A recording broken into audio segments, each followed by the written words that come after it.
ሰላም ዩቲዩብ እንዴት ናችሁ? በዛሬው ቪዲዮ ደግሞ የሸገር ደርቢ ቡንዬ ከሳንጃው የምናደርገው ጨዋታ ማሳያችሁ ይሆናል። የሸገር ልጅ ሁለት ተሸውድም እናሸንፋለን ብዬ አስባለሁ። አብራችሁኝ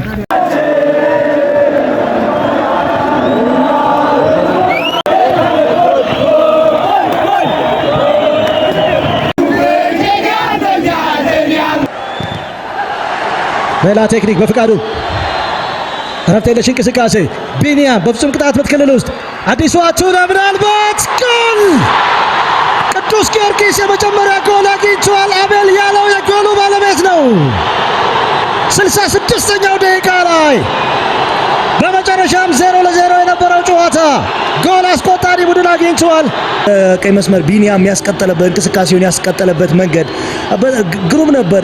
እዚህ ላይ ምን እያደረጉ እንደሆነ በፍቃዱ አለማየሁ እንደዚሁም ተቀይሮ የገባው ፉአድም ይህን ያክል ነፃነት እንዴት እንደሰጡት ግራ የሚያጋባ ነው። ረጅም ሚፍታህ አቤልን ቆሞ እየተመለከተው ነበር። ወደ ኳሱ ወደ አቤል ሲሄድ ኳሱ ምንም አይነት ሪአክሽን እያሳየ አልነበረም እና ጨዋታውን ያነበበበት መንገድ ረጅም ሚፍታህ በጣም ደካማ ነበር።